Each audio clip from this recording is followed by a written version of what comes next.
ఈ news chief editor Bharat అందిస్తారు. Yes Bharat. So Rehan, ఒక విధంగా చెప్పాలంటే పాకిస్తాన్ అల్లా కల్లోలం అయిపోతుంది.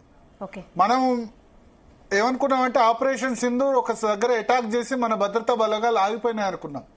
కాదు, ఇవాళ పాకిస్తాన్ పూర్తిగా అల్లా కల్లోలం అయిపోయిన పరిస్థితి. అల్లా కల్లోలం ఎందుకన్నా అంటే 25 చోట్ల పేలుళ్లు సంభవించాయి పాకిస్తాన్ లో. అవి నిన్న ఏంటి, కేవలం ముజఫరాబాద్ అంటే భారత్ పాకిస్తాన్ బార్డర్ లో ఇవాళ పాకిస్తాన్ కు సంబంధించిన ప్రధాన సిటీస్ అన్నిట్లో కూడా మెయిన్ సిటీస్ రావల్పిండి, కరాచీ, లాహోర్ అన్ని ఎయిర్పోర్ట్ల దగ్గర కూడా బ్లాస్ట్. ఓకే, ఇవన్నీ బ్లాస్ట్ కారణం ఏంటంటే భారత్ అక్కడ ఉన్న ఆ ఎయిర్పోర్ట్ లో ఉన్న డిఫెన్స్ సిస్టమ్ అంటే మిసైల్ సిస్టమ్ అన్నిటిని కూడా అటాక్ చేసేసింది, న్యూట్రలైజ్ చేసేసింది.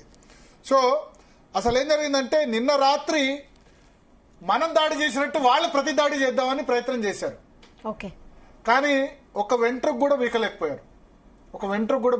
అక్కడ ఎంత ప్రాణ నష్టం జరిగిందో మనం చూసాం. ఆ ప్రాణ నష్టానికి సంబంధించి నేను డీటెయిల్ చెప్తాను. ఇప్పుడు భారత ప్రభుత్వం అధికారికంగా రిలీజ్ చేసిన దాని ప్రకారం ఆపరేషన్ సింధూర్ 7 మే తర్వాత మనం టార్గెట్ చేసింది టెర్రరిస్ట్ క్యాంపులు. దాన్ని చూసి మేము టార్గెట్ చేస్తాం, మేము అటాక్ చేద్దామని నిన్న రాత్రి పాకిస్తాన్ ప్రయత్నించింది. Pakistan attempted to engage a number of military targets in northern and western India.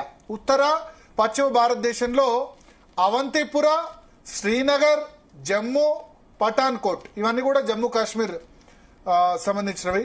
Amritsar, Kapurthala, Jalandhar, Ludhiana, అడంపూర్, Bathinda, Chandigarh ఇవన్నీ కూడా పంజాబ్ సంబంధించినవి. నెక్స్ట్ నల్, ఫలోడి, ఉత్తర్లాల్, భుజ్ ఇవన్నీ కూడా ఫలోడి రాజస్థాన్, ఉత్తర్లాల్, భుజ్ ఇవన్నీ కూడా గుజరాత్ సంబంధించినవి. డ్రోన్స్, మిసైల్స్ యూజ్ చేసి దీన్ని టార్గెట్ చేయాలని ప్రయత్నించింది. మనం టార్గెట్ చేస్తే ఏం చేశారు, అక్కడ 9 చోట్ల టార్గెట్ చేస్తే ఎంతమంది చనిపోయారో మనం చూసాం. అయితే వాళ్ళు టార్గెట్ చేస్తే, వాళ్ళు మిసైల్స్ ప్రయోగిస్తే దాన్ని మన మిసైల్స్ వచ్చి this or neutralised by the integrated counter UAS grid and air defence system. మన ఎయిర్ డిఫెన్స్ సిస్టమ్ పక్కాగా పకడ్బందీగా ఉంది. వాళ్ళ ఎయిర్ డిఫెన్స్ సిస్టమ్ అంతా కూడా చైనీస్ సరుకు. చైనీస్ మాల్ ఎట్లుంటుంది, సో ఆ చైనా మాల్ ఏదైతే చైనా మాల్ తుపాలు అంటారు కదా, ఆ తుపాలు అయిపోయింది. మన ఎయిర్ డిఫెన్స్ సిస్టమ్ వచ్చి ఎన్ని ప్లేసుల్లో వాళ్ళు దాడులు ప్రయత్నించారు చూడండి. 15 ప్లేసెస్ లో అవంతిపుర, శ్రీనగర్, జమ్మూ, పఠాన్కోట్, అమృత్సర్, కపూర్తలా, జలంధర్, లుధియానా, అడంపూర్, బఠిండా, చండీగఢ్, నల్, ఫలోడి, ఉత్తర్లాల్, భుజ్ ఇవన్నిటి కూడా డ్రోన్స్, మిసైల్స్ అన్ని అటాక్ చేశారు. మన ఎయిర్ డిఫెన్స్ సిస్టమ్ కించిత్ ఒక వెంట్రుక కూడా వీకలేదు పాకిస్తాన్ అని మన మిసైల్స్ నిరూపించాయి. So these were neutralised by the integrated counter UAS grid and air defense system.